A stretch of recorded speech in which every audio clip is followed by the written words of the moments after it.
All right, welcome back for the episode of Carnivore Trades. Today is Thursday, March 7th, 2024. If you've not done so already, please give the video a thumbs up, like, comment, subscribe to the channel. Come find me on carnivoretrades.com for swing trading alerts, analysis, and live day trading. Anyways, let's get into it today. So markets here, staging a pretty good rally. We are dipping down towards, getting into power hour now. We are dipping down a little bit here towards 51.50. I think that's probably going to be a magnet going into the end of the day. We did get up to about 51.60 earlier, and that was kind of the high there of the session. Let me see. Yeah, 51.65. Yeah, so almost got up to 51.70. There was a growing amount of interest, 0DT interest at 51.70. We didn't quite get there. Now that big strike, big whole round number, 51.50, does seem to be pulling us back, though we are bouncing off it right now. So my guess is we'll probably stay somewhat range bound here for the rest of the hour. But overall, we had kind of price action today was kind of what I think some were expecting of yesterday. So if we flip into the intraday here, you're going to see we had that almost kind of gap and go look, like a little bear trap there, and then a trend day kind of look. I think a lot of market participants were expecting that, and that's why we got that shakeout. But we never took out the low from yesterday, and we're having that price action day. So they did need to shake people out a little bit. If we look at the ES, you can see the overnight here. A little dump there, a little liquidity grab once or twice, and then we did take off to the upside. So again, bulls back in control. Take a look, 51.30. We gapped above that, little back check, and off to the races. So bulls in control above that, as we said, and obviously we can make new highs, and we've obviously done that. Next big level is 5,200. So that it would be your next level, and I do think it gets hit. So I think it probably gets hit probably right around mid next week. I don't know what is going to happen tomorrow because we have non-farm payroll. You also have a dollar index that has just been thrashed. So this going down pretty sharply ahead of non-farm payroll leads me to believe there may be a bounce coming for the dollar index, but definitely a pretty good breakdown here for the DXY. Next level is around 102.50, where it could, it's a good breakdown on the daily, but this could put in, there's still plenty of room here for higher lows, right? So let's not get too excited here. But, it's definitely a breakdown. Again, I've been telling you guys 103.50 for a while. We broke that yesterday, and now we're below those moving averages. So, again, there's room for a higher low here.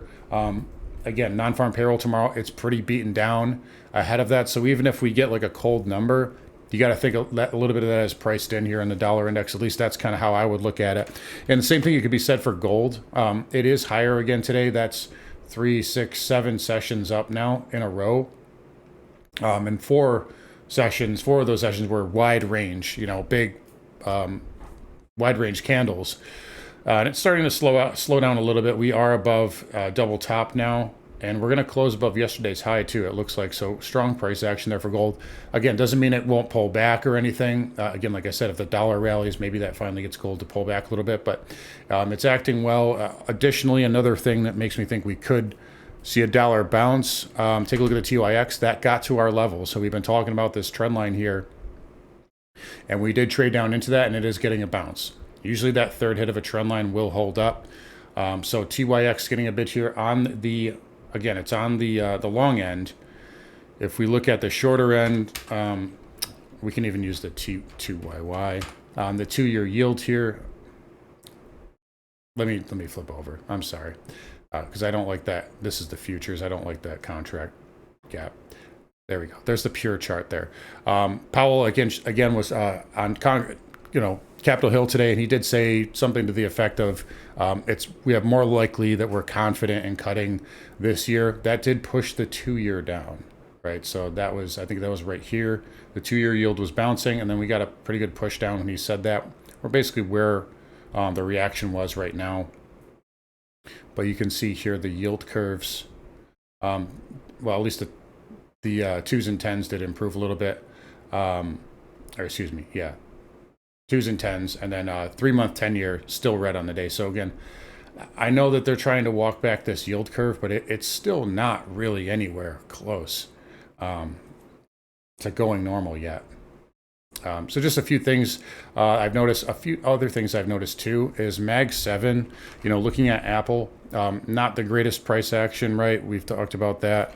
Google has not been the greatest. Everybody knows Tesla has been very weak lately. I think some of these names are due for a bounce, but outside of Meta, Microsoft, which Microsoft has not made a new high since January, or excuse me, first week of February.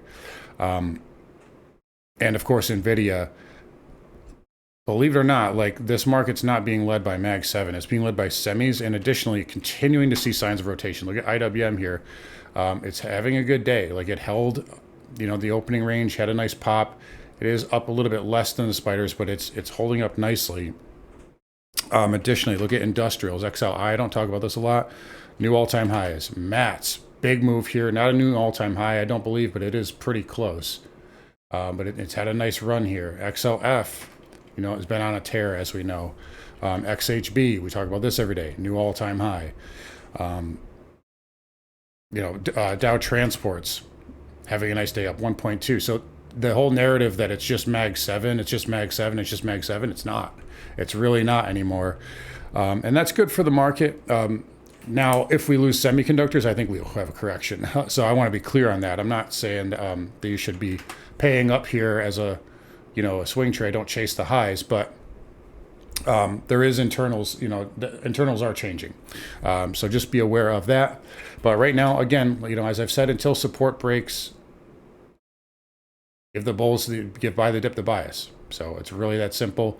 What is support right now? Definitely 50, 60. That's definitely an area of interest. We've hammered on it a bunch of times. So if that were to break, that would definitely get my attention. And then just below that, again, that green bar, that breakup bar, 50-40, 50-38, that would definitely get my attention because that would wipe out the last, 2 weeks of trading if we were to break below that. So that's what I'm looking for there. Triple Qs here. Take a look at this. Look at that. See that white line where we back checked to? Right there today. So that was the low of the day. And we're still holding up. Now, it is notable that the Qs, again, it's very interesting, right? Semis make up such a big portion of the Qs now, especially NVIDIA. SMH, new all-time highs. Just a free 3.33% for SMH. Why not? SOX, 3.25%. NVIDIA, 4%. It's a $2 trillion company. What's another 4%? But interestingly enough, the Qs are not making new highs yet, and the spiders are. The SPX is. Just a little interesting tidbit there. IGV was up today. It's going to say it was down because they did a split. So did IYT. It's a iShares ETF. We can look at Sky, though. It's kind of the same thing. Not quite, but you're seeing a little bit of a move there for that. So it's just very interesting, though, that with the semi-strength, Qs are weak. Again, maybe a lot of that is just the weakness in Apple and Google. Probably is. But that's kind of all we need to know right now. Non-farm payroll tomorrow, will move the market. I mean, it's going to have to come in really hot or really cold to spook the market. Anything in the middle, I think this market will be fine with that. That doesn't mean we're going to, shoot up and rally to 52 tomorrow. We could, but it just means that the market's likely to hold up. So again, no real bear control until 50, 60 breaks. And even then, it's not even bear control. It's just a bear break. And then it needs to follow through from there. But we are getting tight here. I talked about this a week or so ago. Look at where these trend lines converge, right on OPEX. I think that might be an important time period. Quarterly OPEX, I think so. So, anyways, Qs here again. 450 will be our next level that we're looking at there. IWM did make new 52-week highs and new highs going back to 2022 of April. I'm still thinking, 210s the next kind of stop for this. But IWM, decent day. Dow here up 89 cents on the DIA. You still got lower highs and lower lows here. So I think the Dow's definitely the weaker index out of the four right now. But again, it's still holding trend and there's no real problems at the moment. We talked about semis here. This is going, it's been, parabolic on the weekly and monthly.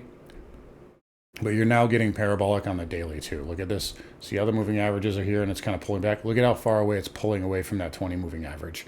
So that is a little bit of a concern. I think semis are going to correct kind of soon. And I think that's going to cause a market correction. Again, I say that, but there can be rotation, right? So again, that means we would look for weekly higher lows. Again, we're not going to trade based off that till we actually see price action confirm it, but you're now going parabolic. That means you're on borrowed time. And again, it doesn't mean we're going to crash down to 100 on the SMH. It just means that you're coming back in at some point. It's unsustainable. IGV, we kind of talked about. I'll look at Sky. Don't worry, this will get fixed tomorrow. Actually, you know, we could look at. I can pull it up on TV here. I think it's okay on TV. Yeah. The thing I don't like about IGV is, 1, 2, 3 lower highs. I'd like to see this take that pivot high out. That would repair that setup. You definitely don't want to lose that low. So that's the setup there for IGV. DJT, we talked about up 1.2. I like this on the weekly as a possible catch-up sector. As long as it can hold that weekly inside bar look, I think it's good. We talked a little bit about rates. Again, long story short, you got a little bit of a bounce more so on the long end.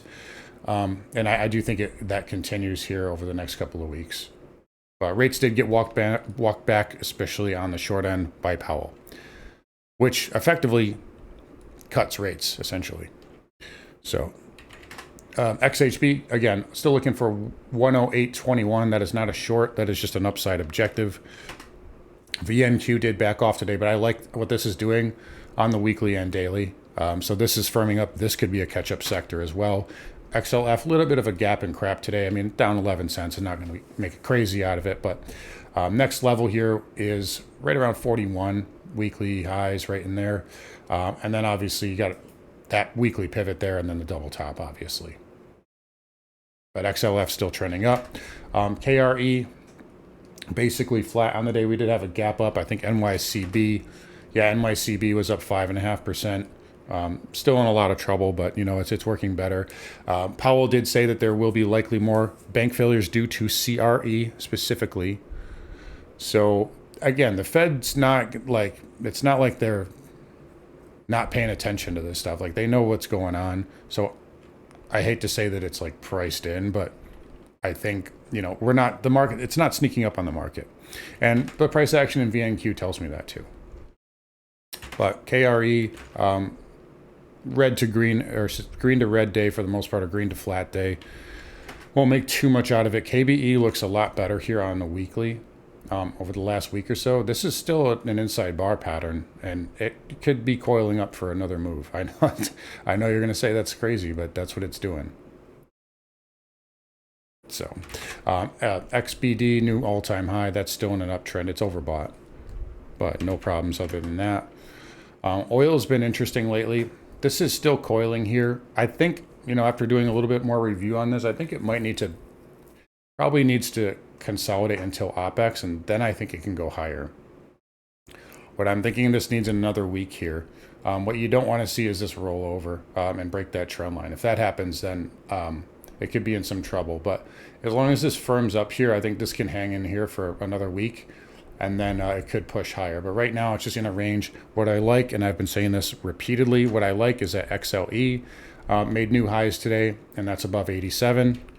XOP made new highs today. Again, just kind of coiling up for a base here for another leg up. OIH made new highs today, higher highs, and you're back above the 100 moving average. So the producers are acting a lot better. You could even make a case you got a W bottom there. Not bad for the OIH. So the producers are acting a lot better, and that's good. If crude's not breaking out, but the producers are acting well, that's usually a good sign for the sector. CCJ, nice outside move today, up 5.5. So again, we're going to look for this to get to 45 or so. And that's your first big challenge there for CCJ, 44, 45, 46, right in that area. But I like the outside move, and it looks pretty good today. URNM acting well also, and again, 52 to 52.50 is the next level for that. So that can even get there tomorrow pretty easily. Nat gas coming in today, so this is looking like a pretty good rejection at 2. Wasn't sure if this was going to consolidate and hold up here for a move towards 220 or so, or if it was going to come back in. The latter happened, obviously. So bears back in control in nat gas here. You can make a case that was even kind of like a little like bear wedge type move. I tend to trust those less when you're at extreme lows like this is, but Yeah, it is breaking down. Your chance here for, if you're bullish, is looking for a higher low here. That's certainly a possibility. But it could also spike the low. So I wouldn't really get in front of this. I wouldn't short it either, just because there's a lot of geopolitical. If Biden lifts the ban, this could see 250 really quickly. I'm not necessarily thinking that happens. It does seem the producers are starting to finally come to their senses and lighten up on production. But price action saying that 2 is resistance now, and we did back off of that today pretty sharply. So if bulls are going to come in here, they're going to need to put in some type of a higher low. But outside of that, I'd say double bottom and maybe even a pierce of the lows is in play now for nat gas. DXY we talked about a little bit. We'll say 102.50 is our next level there. I do think it's likely it can get a bounce soon, maybe even tomorrow, based off of the NFP number. Gold we touched on a little bit. That is closing above the highs again. That's a bullish sign for gold. Doesn't mean it can't pull back, but it is bullish. Silver trying to peak above this trend line here. That is holding up well. There is some daily chart resistance in here, actually quite a bit, with that pivot high and then that red bar. So silver is a little bit weaker here than gold, but I think this is, it's going to have its turn. Probably, I wouldn't say sooner rather than later, but definitely this year. So anyway, platinum here, another up day, up 1%. Palladium just backed off after the big surge. That should still go to 1150. Copper on breakout here, close to 395. Got a little pivot there, and then $4 if it can hold up. So all the metals much better shape now. Bitcoin still hanging in there. I still think there's a good chance this is a local top, but right now, again, no problems. Weekly, this can still just consolidate. It's overbought. It's a little extended, but I found out over the years that's kind of what Bitcoin does when it goes on these impulsive runs. But it's still holding up, and the dip was bought, so nothing to say this can't just go sideways and then push higher again. It might take some time, but it's hanging in there okay. The alts still look okay to me. Solana pushing up. Next stop for that is going to be right around, well, it's basically there now. So right around 145, 150. I can get this in there. There we go. So there's a weekly chart. So you got a little bit of resistance you're coming into right here, but you did consolidate, so you've got energy. And the other ones are looking pretty good too. So I think the crypto space is still healthy right now, albeit the majors being overbought, but you're seeing, like I said, rotation into the alts. All right, anyway, spiders here holding up. Again, I'm going to assume we're going to be right around 51.50 into the close for the day here. And again, no problems here with the market until, we got a long way to go to even break 51. We've got basically 100 points to go to break that level. But I would get a little concerned here in the short term. We could dip more below today's low. That could take you down to 5,100. And then, 5090 potentially. If that goes, then we can go back to 5060. I will say this for the bears. I think if you break 5060, she's going down. Because we've hit that 1, 2, 3, 4 times and it's held. It's weaker now. If that gets hit again, I think that opens up the gates. But right now, market is still safe, and we'll continue to give buy the dip the bias until support fails. So anyways, guys, going to wrap up here. You guys take care. Come find me on carnivoretrades.com. I will talk to you guys all tomorrow.